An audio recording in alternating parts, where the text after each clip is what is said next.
प्रभु यीशु मसीह के नाम में कल तक इस प्रोग्राम में आप मेरे साथ जुड़े हैं, इसलिए मुझे खुशी हो रही है। पूरी दुनिया में ऐसी घटनाएं हो रही हैं, चाहे वो देश में हो या राज्य में हो, जिन बातों की अपेक्षा नहीं की थी ऐसी बातें हो रही हैं। यह अभी इस तरह से और आगे इस तरह से होगा, इस तरह कोई अनुमान नहीं लगा सकता है। मैं कह रहा हूँ, चाहे साम्राज्य हो, चाहे बाढ़ हो या सुनामी ही क्यों ना हो, कोई अनुमान नहीं लगा सकते। यह आएगा, वो नहीं आएगा, जो नहीं आने वाला था वही आया। तो परमेश्वर ने इसमें क्या निश्चित किया है, यह हमें जानना जरूरी है। परमेश्वर ने जो निश्चित किया उसे हमें स्वीकार करना है। प्रभु ने जो निश्चित किया वो हमारी भलाई के लिए है, ये बुराई के लिए नहीं है। तो आइए कल तक में आगे बढ़ते हैं। तो सबसे पहले इस्राइल, ईरान, यूएस, इनका वॉर अपडेट हम देखेंगे। ये युद्ध तो एक बहुत बड़े सीज फायर की ओर चले जा रहा है, इस तरह से ट्रंप ने अनाउंस किया था।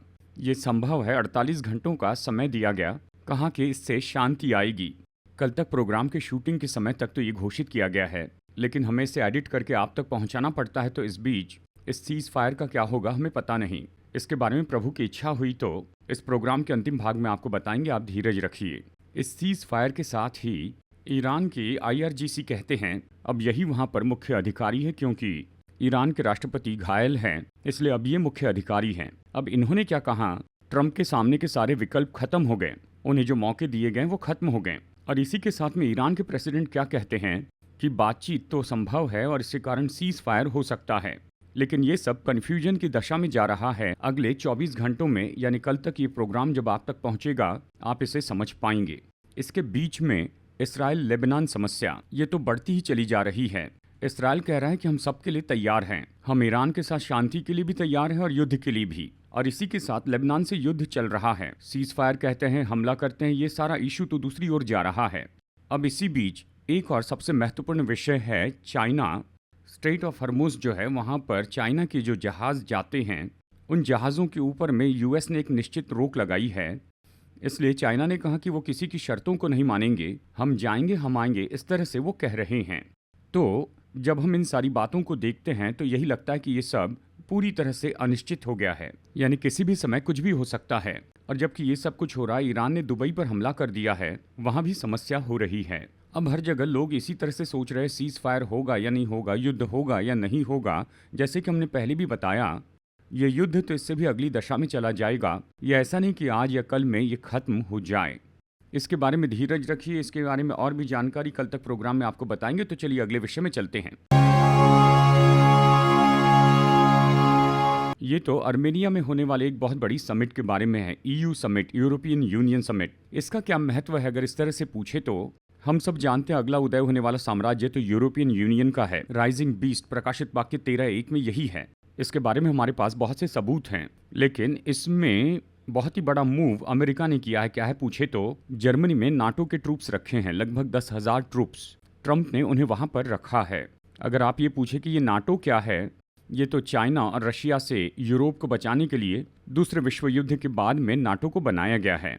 इनकी सुरक्षा के लिए अमेरिका के साथ में सहमति करके अमेरिकन ट्रूप्स वहां पर कई जगह पर रखे गए हैं। जहां जहां रशिया की सीमा है वहां इन्हें तैनात करेंगे, इस तरह से सलाह की गई थी। इसी के आधार पर यह सब चल रहा था। अब हाल ही में ईरान के इस मुद्दे ने जर्मनी जैसे देशों ने अपने हवाई अड्डों को उपयोग करने के लिए नहीं दिया, तो ट्रंप ने इस तरह से कहा कि वो नाटो से अपना समर्थन पीछे लेंगे। केवल कहा ही नहीं, लेकिन उन्होंने क्या किया, वो उससे बाहर आ गए। जबकि इसके पहले ही उन्हें धमकी दी गई थी, तो यूरोपियन देशों ने कहा कि हमें अपनी सेना तैयार करनी चाहिए। तो यूरोपियन यूनियन अगला बड़ा साम्राज्य होगा, यूरोप बढ़ता जाएगा और अमेरिका पीछे हटते जाएगा। हमें ऐसे देखना है, जब अमेरिका अपना सपोर्ट वापस ले लेता है तो अमेरिका यूरोप से बाहर आ रहा है। अब यूरोप अपने बल में आगे बढ़ते जाएगा, वो अपनी मजबूत सेना तैयार कर रहे हैं, इसके बारे में पहले ही उन्होंने बता दिया है। तो अब अर्मेनिया में वो क्या निर्णय ले रहे हैं, जर्मनी से हट जाने के बाद ये पहला समिट है। अब यहाँ पर वो सच में महत्वपूर्ण निर्णय लेने वाले हैं। अगर असल में यहाँ पर क्या हो रहा है पूछे तो जब अमेरिका गिर जाएगा तो उस महत्वपूर्ण जगह पर यूरोप आ जाएगा, वो सामर्थी होगा और इस तरह से बहुत बड़ा साम्राज्य उदय होने वाला है। इसके बारे में ये समिट है, ये खत्म होने के बाद में इसके पूरे डिटेल्स हमें मिलेंगे। इसके बारे में निश्चय ही हम आपको अपडेट देते रहेंगे, प्रभु की इच्छा हुई तो चलिए अभी एक बहुत ही महत्वपूर्ण विषय को देखते हैं। ये तो चाइना की रोबोट फैक्ट्री के बारे में है। आपने काफी समय से ह्यूमनाइट रोबोट्स के बारे में हमें कहते सुना होगा। प्रकाशित वाक्य 13:15 में पशु की वो मूर्ति देख सकती है, बोल सकती है, ये सब है।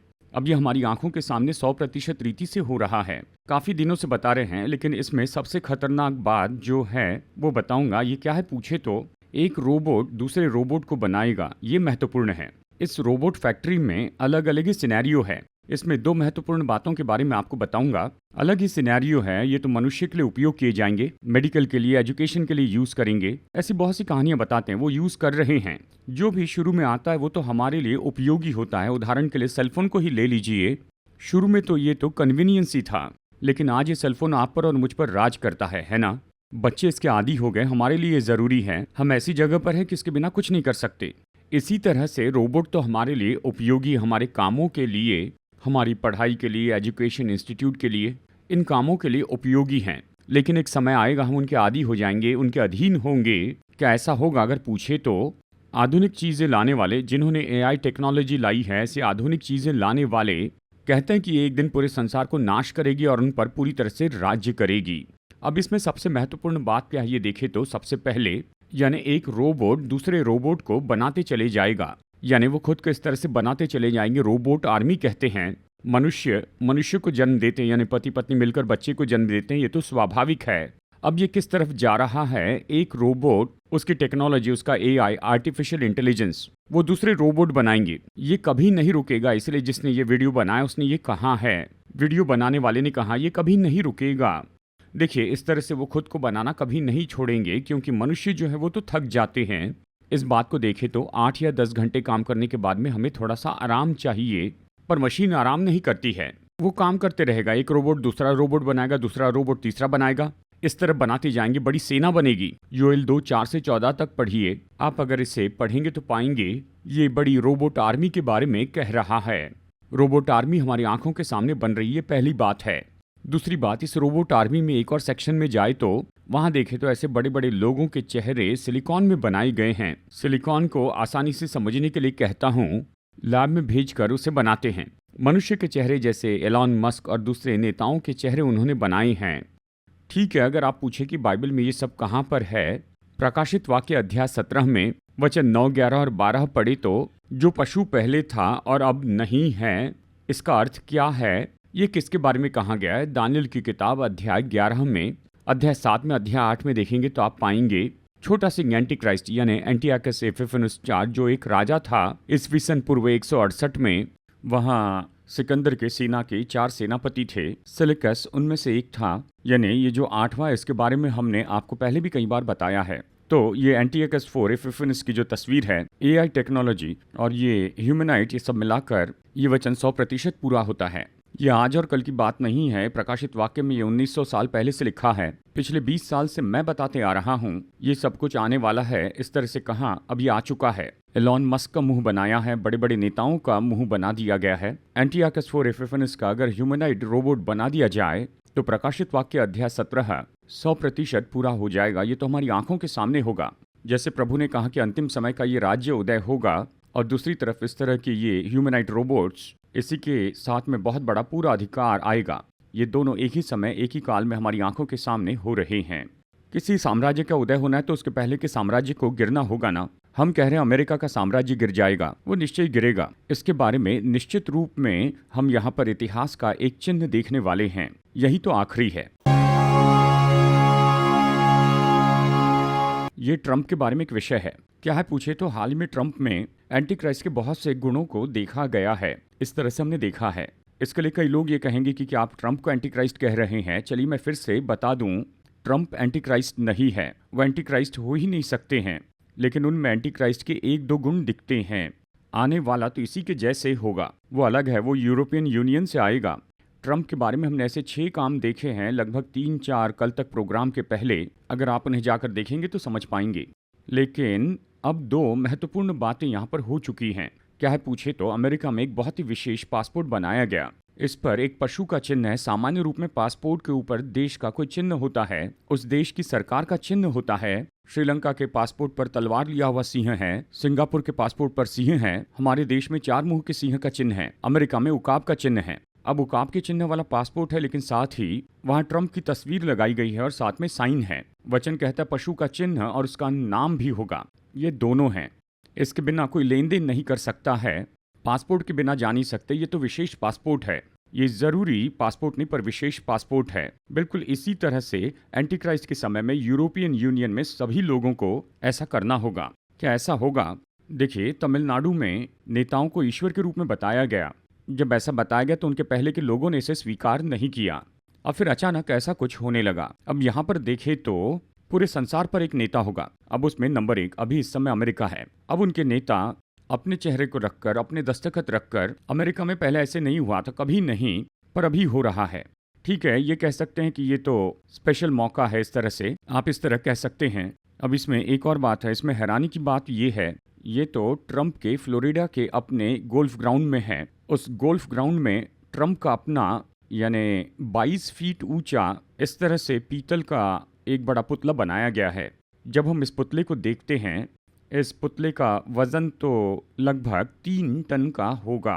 ये वहाँ क्यों रखा गया पूछे तो 2024 में जब वो वहाँ पर प्रचार कर रहे थे, उस समय उन पर गोली चलाने की कोशिश की गई थी और उस समय ये किसी तरह से बच गए। उसके स्मरण में इसे रखा गया। कब रखा गया है? 2026 के अप्रैल महीने में उस गोल्फ ग्राउंड में इसे रखा गया। ये किसने रखा? खुद ट्रंप ने इसे रखा। ये महत्वपूर्ण है, ट्रंप ने ही इसे रखा। ये तो पीतल का बनाया गया है, लेकिन इसके ऊपर सोने का रंग लगाया गया है। गोल्डन स्टैचू इसका नाम है। ये पीतल का बनाया गया है, इसके ऊपर सोने का रंग लगाया। ये सब कुछ तो कहीं ना कहीं सिंक हो रहा है। जानते ये कहाँ पर है? दानियल की किताब में पढ़िए, अध्याय 2 में हम क्या देखते हैं कि राजा नबूकदनेस्सर ने एक सपना देखा था। उसने जो मूर्ति देखी वो 5 पदार्थ से बनी थी। सिर तो सोने का था, छाती और भुजाएं चांदी की, पेट और जांघें पीतल की, टांगे लोहे की और पांव कुछ तो लोहे और कुछ मिट्टी के थे। ये 5 पदार्थ से बनी थी। उसने सपना देखा और इसका अर्थ दानियल ने बताया। उसने ये बात कही थी। देखिए, दानियल ने कहा था उस मूर्ति का सिर तो तू है, इस तरह से कहा। ये जो सोना है इस मूर्ति का, वो तो तुम ही हो। तीसरे अध्याय में देखिए, उसके बाद में उसने क्या किया? उसने सोने की अपनी बड़ी मूर्ति बना ली। अध्याय 3 वचन 1 और 2 में हम पढ़ते हैं, नबूकदनेस्सर राजा ने एक मूरत बनवाई जिसकी ऊंचाई 60 हाथ और चौड़ाई 6 हाथ की थी। उसने उसको बेबीलोन के प्रांत के दूरा नामक मैदान में खड़ा कराया, यानी उस जगह उसने उसे खड़ा किया। अब ये सोना क्यों है? और उसने ये बस ऐसे ही मूर्ति खड़ी करनी इसलिए नहीं की। उसके पहले के अध्याय में दानियल ने कहा कि ये सोने का सिर तू है। अब ये बनाई गई मूर्ति कैसी थी? वो नबूकदनेस्सर के जैसी थी। वो सोने की बनी थी। चांदी की होती तो अलग बात थी, पीतल की होती तो अलग बात थी, ये सोने की थी। अब इसी तरह की बात ईस्वी सन पूर्व 7 में भी हुई थी। ट्रंप तो मीडा फारस के कुसरू के जैसे आए, इस तरह से शुरू में उनके बारे में कहा गया। देखिए, उन्होंने आकर इसराइल के लिए उसकी राजधानी घोषित की, लेकिन दूसरी बार आने के बाद में उसके पहले राज्य यानी बेबीलोन के राज्य जैसे हो गए। पहले सोने की मूरत बनी थी, अब पीतल की मूरत बनी, उस पर सोने का रंग लगाया, उसे बनाया गया और वहां पर उसे उस समतल भूमि पर रखा गया, यानी इस तरह से उसे गढ़कर इस तरह से बनाया गया और उसे वहां पर रखा गया है। अब यहाँ पर एक बात नहीं हुई है, नबूकदनेस्सर ने सबको उस मूर्ति को दंडवत करने के लिए कहा था। ट्रंप ने ऐसा नहीं किया है, लेकिन वो मूर्ति अभी भी वहां पर है। हम जानते हैं कि ट्रंप क्रिश्चियन है, नॉन डिनोमिनेशनल क्रिश्चियन है। वैंस जो है वो तो डिनोमिनेशनल क्रिश्चियन है और ये नॉन डिनोमिनेशनल क्रिश्चियन हैं। मूर्ति नहीं बनाई जानी चाहिए ये जानते हैं, पर ट्रंप ने मूर्ति बनाई, उसे रख दी। ये तो आत्मिक रीति से किसी बात को कनेक्ट करता है, यह आपको समझना है। प्रभु की इच्छा हुई और उसके आगमन में देरी हुई तो एक और कल तक प्रोग्राम में आपसे मुलाकात होगी। God bless you.